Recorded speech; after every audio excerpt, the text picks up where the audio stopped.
तो आज इकोनॉमिक्स की क्लास में पार्ट थर्ड हमारा यानी कि एपिसोड थर्ड है। यूनिट 1 हमारा चल रहा है नेशनल इनकम, और आज हम बहुत ही स्पेशल टॉपिक सीखने वाले हैं यानी कि रिलेशन सीखेंगे। हमारा मैक्रो इकोनॉमिक्स क्लास 12th में मैंने आपको इससे पहले 2 एपिसोड कवर कराया है, और आज हम सीख रहे हैं बच्चों रिलेशन, संबंध। देखिए बहुत ही इंपॉर्टेंट रहेगा ये और बहुत ही आसान है। देखिए बच्चों, सबसे पहला मैंने बताया था पहला वर्ड कहीं भी होगा तो या तो ग्रॉस होगा बच्चों या नेट होगा। आपने यही पढ़ा था, या तो ग्रॉस होगा या नेट होगा, सकल होगा या शुद्ध होगा।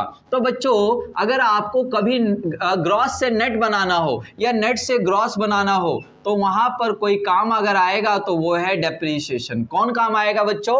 डेप्रीशिएशन काम आएगा। बच्चों कल को मैं आपसे पूछूं कि ग्रॉस और नेट में किसका रिलेशन है, कैसा संबंध है, तो सर डेप्रीशिएशन का संबंध है, आपको ये बताना होगा। हिंदी में बच्चों इसको मूल्यह्रास कहते हैं। क्या कहते हैं? मूल्यह्रास कहते हैं। बच्चों इसका अदर नेम भी है। कई बार पेपर में डेप्रीशिएशन की बजाय एक दूसरा वर्ड आपके पास आएगा जिसका नाम होगा consumption of fixed capital. Consumption of fixed capital, Hindi में कहेंगे स्थिर संपत्ति या स्थिर पूंजी का उपभोग। तो आप इंग्लिश में लिखिएगा कंजप्शन ऑफ फिक्स्ड कैपिटल या फिक्स्ड असेट्स। बस ये ध्यान रखिएगा सर। चलिए आइए हम चलते हैं सेकंड रिलेशन की ओर। बच्चों आपने देखा होगा कि दूसरा वर्ड आपको कहीं भी मिलेगा। सर ये क्या बता रहे हैं आप, पहला वर्ड दूसरा वर्ड? अगर बच्चों आपने इससे पहले वाला एपिसोड नहीं देखा तो प्लीज प्लीज प्लीज उसे जाकर देखिएगा। डिस्क्रिप्शन में लिंक भी प्रोवाइड कर दूंगा, आप उसे समझ लीजिए, आपको फिर ये बहुत ही बेहतरीन ढंग से समझ आएगा।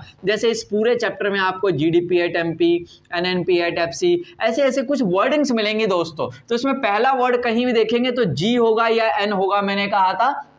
और इनमें अगर कोई अंतर करना है, मुझे नेट से ग्रॉस बनाना है या ग्रॉस से नेट बनाना है, तो क्या काम आएगा बच्चों? डेप्रीशिएशन काम आएगा। चलिए दूसरा वर्ड, दूसरी जगह आप कहीं भी देखिएगा बच्चों या तो नेशनल लिखा होगा या डोमेस्टिक लिखा होगा, ये भी हमने आपको बता दिया है। तो बच्चों यानी कि राष्ट्रीय या घरेलू लिखा होगा। बच्चों देखिए जैसा कि इसमें डोमेस्टिक और इसमें नेशनल है। तो बच्चों अगर आपको नेशनल से डोमेस्टिक बनाना हो किसी चीज को, या किसी चीज को डोमेस्टिक से नेशनल बनाना हो, घरेलू से आपको राष्ट्रीय बनाना हो या राष्ट्रीय से घरेलू बनाना हो, तो बच्चों यहां पर काम आएगा NFIA, जिसे आप निफिया भी पढ़ सकते हैं, net factor income from abroad. बच्चों ये क्या होता है ये भी हमने आपको थोड़ा बहुत डिस्क्राइब किया था पार्ट 1 में, फिर भी आपको बता देते हैं। जो हमने एब्रॉड से नेट इनकम अर्न किया है एक साल में, यानी कि विदेशों से नेट इनकम जितना हमने अर्न किया है उसी को कहा जाता है निफिया, यानी कि NFIA, net factor income from abroad. तो बच्चों अगर कल को मैं पूछूं नेशनल से डोमेस्टिक बनाना है किसी चीज को,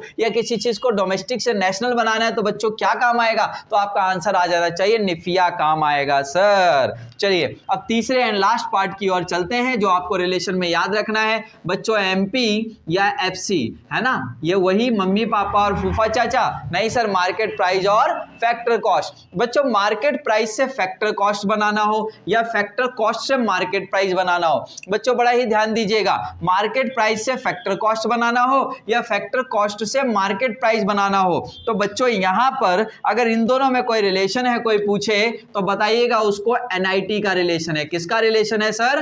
NIT का।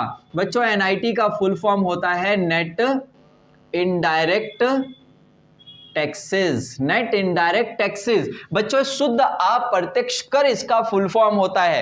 एफसी से एमपी बनाना हो या एमपी से एफसी बनाना हो, NIT काम आएंगे। कौन काम आएंगे जी?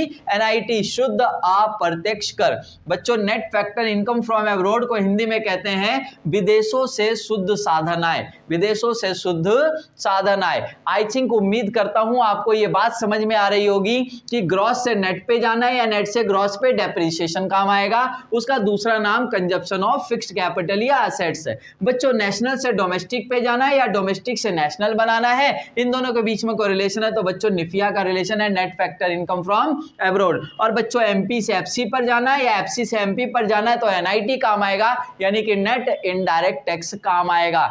तो अगर ये वीडियो आप लोगों को समझ में आई हो, वीडियो अच्छी लगी हो स्टूडेंट्स, आप इसे लाइक करना ना भूलें, अपने दोस्तों को शेयर भी कर दें ताकि उन्हें भी समझ में आ जाए और बहुत ही आसानी तरीके से उनको ये संबंध समझ में आ जाएंगे। दोस्तों स्टेप बाय स्टेप पढ़ा रहा हूं, इससे पहले की यूनिट जरूर, मतलब इससे पहले का एपिसोड जरूर देख लीजिएगा, फ्री एपिसोड, और फिर अगला वाला एपिसोड जिसमें मैं आपको बताऊंगा फॉर्मूला क्रिएशन इनका कैसे होता है। ओके, फिर मिलेंगे।